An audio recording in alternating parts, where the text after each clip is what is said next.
Você já parou para pensar que talvez a luta mais real da sua vida não seja contra pessoas, circunstâncias ou problemas visíveis? Que existe uma guerra acontecendo em dimensões que seus olhos não alcançam, mas que sua alma sente o peso todos os dias? A Bíblia nos revela uma verdade que muitos preferem ignorar. Estamos em uma batalha espiritual constante, e não reconhecer isso é lutar desarmado. Desde o princípio, desde o Éden, essa guerra começou. Não foi por acaso que a serpente apareceu no jardim. Não foi coincidência que a primeira estratégia do inimigo foi plantar dúvidas sobre a palavra de Deus. É assim que Deus disse? Essa pergunta ecoou no coração de Eva e continua ecoando em nossos corações hoje. A batalha espiritual não é sobre possuir mais poder ou gritar mais alto. É sobre verdade versus mentira, luz versus trevas, submissão a Deus versus rebeldia. Paulo, o apóstolo, entendeu isso profundamente. Em Efésios 6, versículos 10 a 12, ele escreve algo que deveria estar gravado no coração de todo cristão. Quanto ao mais, sede fortalecidos no Senhor e na força do seu poder, revestivos de toda a armadura de Deus, para poderdes ficar firmes contra as ciladas do diabo, porque a nossa luta não é contra o sangue e a carne, e sim contra os principados e potestades, contra os dominadores deste mundo tenebroso, contra as forças espirituais do mal nas regiões celestes. Perceba a clareza dessas palavras. Nossa luta não é contra pessoas. Aquele colega de trabalho que te persegue, aquele familiar que te magoa, aquele vizinho que te incomoda, eles não são seus verdadeiros inimigos. Por trás dos conflitos humanos, há uma realidade espiritual operando. Há forças das trevas trabalhando para destruir, dividir e desviar. E quando não entendemos isso, lutamos com as armas erradas contra os alvos errados. A batalha espiritual não começou conosco, mas certamente nos alcança. Desde a rebelião de Lúcifer, descrita em Isaías 14 e Ezequiel 28, até a expulsão dos demônios por Jesus nos evangelhos, vemos essa guerra atravessando toda a história bíblica. Jó foi alvo de um ataque direto de Satanás. Daniel jejuou 21 dias porque havia batalha espiritual, impedindo a resposta de Deus de chegar até ele. Pedro foi peneirado como trigo, segundo as próprias palavras de Jesus. Mas aqui está o que muitos não compreendem. Reconhecer a existência da batalha espiritual não significa viver com medo ou paranoia. Não significa ver demônios em cada esquina ou culpar o diabo por todas as dificuldades. Significa entender que há uma realidade espiritual e que precisamos estar preparados. Significa saber que não lutamos sozinhos e que temos armas espirituais poderosas à nossa disposição. Jesus mesmo nos ensinou sobre essa realidade. Ele expulsou demônios, confrontou principados e enfrentou diretamente Satanás no deserto. E como ele venceu? Com a palavra de Deus. Cada tentação foi respondida com "está escrito", não com gritos, não com shows de poder, mas com verdade, com a espada do Espírito, que é a palavra de Deus. Essa é nossa maior arma na batalha espiritual. Hernandes Dias Lopes, pastor e escritor brasileiro, costuma enfatizar que a batalha espiritual acontece principalmente no campo da mente e das emoções. É ali que o inimigo planta suas sementes de dúvida, medo, ansiedade e desespero. É ali que as fortalezas são erguidas. 2 Coríntios 10, versículos 3 a 5, nos ensina: porque, embora andando na carne, não militamos segundo a carne, porque as armas da nossa milícia não são carnais, e sim poderosas em Deus, para destruir fortalezas, anulando sofismas e toda altivez que se levante contra o conhecimento de Deus, e levando cativo todo pensamento à obediência de Cristo. Essa é a guerra real, a guerra pelos nossos pensamentos. Cada mentira que acreditamos sobre Deus, sobre nós mesmos ou sobre os outros, é uma vitória do inimigo. Cada vez que duvidamos da bondade de Deus, estamos repetindo o erro do Éden. Cada vez que nos entregamos ao desespero, estamos cedendo terreno ao adversário. A batalha espiritual é travada primeiro na mente, antes de se manifestar em qualquer outra área da vida. John MacArthur, pastor e teólogo americano, sempre foi claro sobre a necessidade de conhecermos a verdade para vencermos na guerra espiritual. Ele enfatiza que a ignorância bíblica deixa os crentes vulneráveis. Como podemos discernir os enganos do diabo se não conhecemos a verdade? Como podemos usar a espada do Espírito se não sabemos o que a Bíblia diz?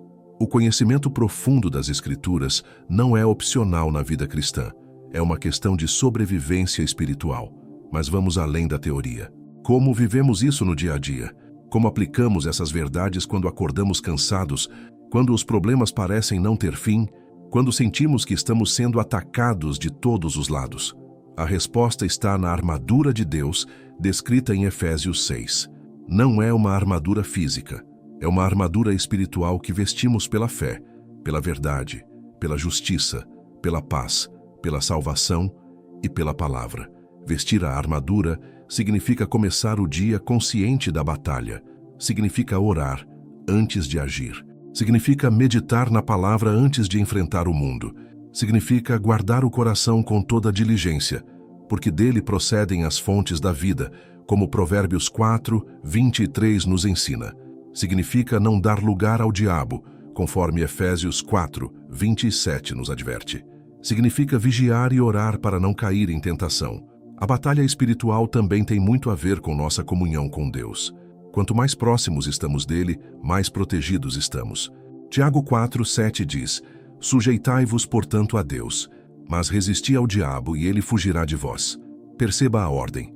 Primeiro sujeição a Deus, depois resistência ao diabo. Não funciona ao contrário. Nossa força não vem de nós mesmos, vem da intimidade com aquele que já venceu todas as batalhas. Jejum e oração são armas poderosas nessa guerra. Jesus disse que certos tipos de demônios só saem com jejum e oração. Não porque Deus precise que passemos fome para nos ouvir, mas porque o jejum quebra a dependência da carne e nos torna mais sensíveis ao Espírito. É uma declaração de que Deus é mais importante que o pão.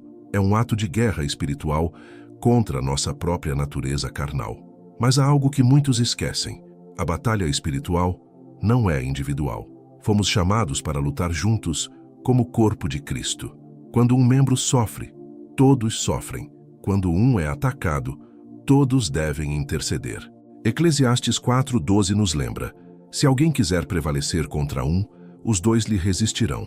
O cordão de 3 dobras não se rebenta com facilidade. Precisamos uns dos outros nessa guerra. Isolar-se é dar vantagem ao inimigo. Há também o perigo de 2 extremos: ignorar completamente a realidade da batalha espiritual ou ficar obcecado por ela. Alguns cristãos vivem como se o diabo não existisse, atribuindo tudo a causas naturais ou psicológicas. Outros veem o diabo em tudo, culpando-o até pelas próprias escolhas erradas.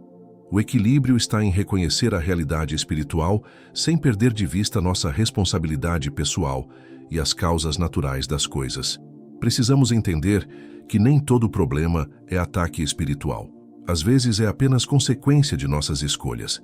Às vezes é simplesmente a vida acontecendo em um mundo caído. Mas também não podemos negar que há momentos em que somos alvos diretos do inimigo, especialmente quando estamos crescendo espiritualmente ou quando estamos prestes a fazer algo significativo para o reino de Deus. A vida de Jesus nos mostra isso claramente. Quando ele estava prestes a iniciar seu ministério, foi tentado no deserto. Antes de sua crucificação, Pedro foi peneirado. Antes de grandes avanços do reino, sempre há resistência espiritual. Isso não deveria nos assustar, mas nos preparar. Deveria nos levar a orar mais, a buscar mais a face de Deus, a nos revestir mais da armadura espiritual. E aqui está uma verdade libertadora. A vitória já foi conquistada. Jesus já venceu na cruz.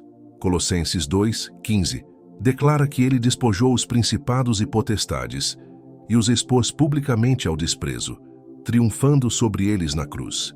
Não lutamos para conseguir vitória. Lutamos a partir da vitória. A batalha é real, mas o resultado final já está decidido. Satanás é um inimigo derrotado, tentando causar o máximo de dano possível antes de seu fim. Isso muda tudo. Não lutamos com medo, mas com fé. Não lutamos em desespero, mas em esperança. Não lutamos em nossa própria força, mas no poder daquele que ressuscitou dos mortos. Romanos 8:37 diz que em todas as coisas somos mais que vencedores por meio daquele que nos amou. Mais que vencedores. Pense nisso. Não apenas vencedores, mas mais que vencedores. Então, como aplicar isso? Como viver essa verdade no cotidiano? Comece seu dia reconhecendo que você está em uma batalha. Ore pedindo proteção. Declare as promessas de Deus sobre sua vida. Leia a Bíblia não apenas como informação, mas como preparação para a guerra. Guarde versículos no coração para usar quando a tentação ou o ataque vier. Cultive comunhão com outros crentes. Não tente ser um super-herói espiritual solitário. Quando sentir medo, ansiedade ou desespero batendo a porta, reconheça que pode ser um ataque espiritual e responda com verdade. Está escrito que Deus não nos deu espírito de medo, mas de poder, amor e moderação. Quando a dúvida sobre Deus surgir, responda: está escrito que Deus é bom e que suas misericórdias duram para sempre. Use a palavra, use a oração, use o nome de Jesus, que é nome acima de todo nome. E nunca se esqueça, você não está sozinho. O mesmo Espírito que ressuscitou Jesus dentre os mortos habita em você. O Deus Todo-Poderoso é seu refúgio e fortaleza. Milhares de anjos acampam ao redor dos que temem ao Senhor. Você está cercado, protegido e capacitado. A batalha é real, mas a vitória é certa. Mantenha-se firme, vigilante e confiante. Vista a armadura todos os dias. Lute a boa luta da fé. Gostaria de saber, de onde você está assistindo? Escreva nos comentários seu nome e sua cidade ou estado. Queremos orar por você e por sua família. Se há alguém próximo passando por dificuldades, deixe também aqui para que possamos interceder juntos. Não deixe de curtir este vídeo, se inscrever no canal e ativar o sininho das notificações para receber nossos próximos conteúdos. Que Deus abençoe sua vida.